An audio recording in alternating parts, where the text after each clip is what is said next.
It was exactly before the FTX crash. So you can imagine the kind of pressure that I was going. Many companies died, but we survived. We not just survived, we thrived after that. My name is Sirajuddin and I'm the Chief Operating Officer of Transak. I think the most memorable moment for me at Transak, I would say obviously when I got promoted as a Chief Operating Officer, but at the same time, it was exactly before the FTX crash. So you can imagine the kind of pressure that I was going through. But I would say, I think we have an amazing team. We all came together. We kind of created a plan as to how we are going to survive that phase. And we know during that phase, many companies died, but we survived. We not just survived, we thrived after that, right? And today we are one of the leading name in the industry. So you can imagine when the team comes together as a clear plan, what can happen. So I'm really proud of the team and the company where we have taken it today. When I joined, we were a very small name in the industry, serving a very niche, I would say, and doing on and off ramp, right? From there,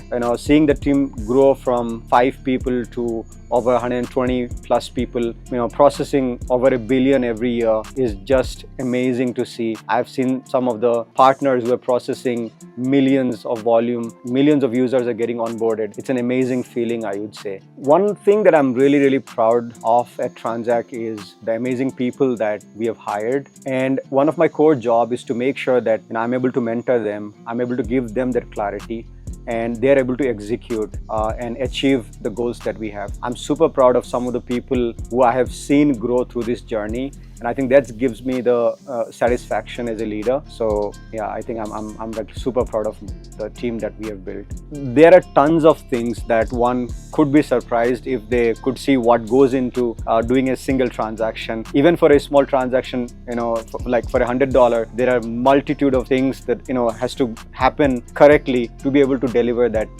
crypto to the user. Starting with your KYC providers, your risk providers, your KYT, then your banking partnerships, your operations, your customer support, delivery of your crypto on time, the exchanges, the trades that we do on exchanges. There's n number of things that goes in that split second when users place a transaction. So as a user, you are not seeing any of that, right? It just, you are seeing, okay, I just did a transaction, the money is coming. But behind the scene, the plumbing that Transak has done to build that infra is just amazing. It's like mind-boggling to see like so many things happening at the same time to deliver that wow experience to a user. So I love that, it's so amazing. Historically, I have seen a lot of people thrive. If I have to summarize what kind of people thrive at Transak, if you are someone who has high level of ownership, accountability, willing to take risk, move fast, and make decisions, probably with not full clarity. Sometimes you'll have 70% clarity on things, but you'll have to make those decisions, jump and then like realize, okay, if it's working or not, right?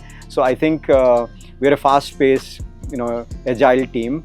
And if you love that rush and if you believe in a future where blockchain is going to make life easier for users and is going to change the way that finance is working today, then this is the place, I would say. What I have learned at Transak is unlimited things that I have learned in the last 5 years, I would say. We are in an industry where things are moving so fast. There is so much of uncertainty in the industry, but as long as you have clarity in your vision as to what you want to achieve, you have a clear goal, you have a clear objective, and you are able to rally your team towards that, I think anything is possible. When you have an amazing team with you, anything is possible. I think when we started with focusing on Web3 dApps. I think that's where we wanted to solve one problem statement, and I think we did that amazingly well. We are in pretty much every dApps that you can think of in the Web3 space, and over the period of time, I think the Web2 industry also realized what benefits blockchain can offer in the form of stablecoins, and other use cases that we are seeing today. And I think we are that bridge between the Web2 and Web3, and that line is kind of blurring today. If you really see, I think a lot of fintech and neobanks are kind of realizing the benefits that stablecoins can provide, and we as Transak has built those regulated infra where they can trust us, build on top of us, and they don't need to kind of worry about any of those licensing and regulations and flow of funds and any of that sort, right? Hence, I think the focus is not just Web3, it's also like the Web2 neobanks and fintechs. So, we have got some amazing partnerships going on. Transak is primarily B2B, and I think that's a very intentional decision we have made at Transak. I think we strongly believe that if we have to reach billions of users, the quickest and the easiest way to do this is to empower our partners, who in turn, kind of onboard millions of users onto their platform. And I think we have done that amazingly well. In the last year in itself, we processed over 1 billion in transactions, and I think that talks about our scale, and we intend to keep it like that. I think we're the only player in the space today, in our space, who is actually focusing on empowering partners and not cannibalizing their partners' users. So I think that's an intentional decision at Transak we have taken, and we don't kind of plan to have our own consumer app or anything of that sort. As you can see, there are a lot of Web 2 companies coming in this space, a lot of neobanks that we are partnering with. They don't want their users to know anything about crypto. They are not crypto natives. And the way to do this is give them just as usual bank account, which we provide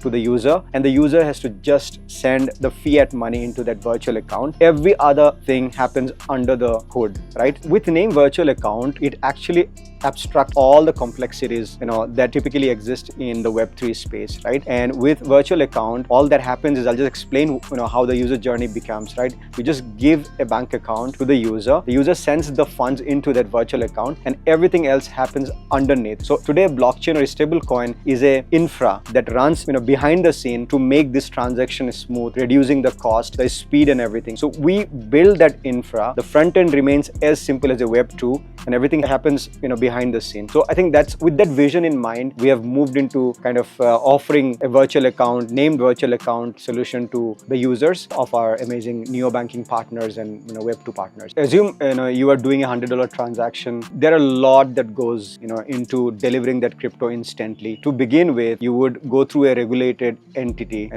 which has licenses, which has got compliance checks, which has got blockchain, transaction monitoring, which has got, PEPs and sanction check, which has got pricing and liquidity management. Trading happens behind the scene. Then you have got customer support, operations, manual checks, also possible, if it's flagged by the system. There are risk checks which happens in the systems. So there are like 100 of things, checks and balances has to happen smoothly in that split second to be able to deliver that crypto to the user. So I think that's fascinating if you really see it from our side, as to what are happening to deliver that single $100 crypto to user. It's just fascinating.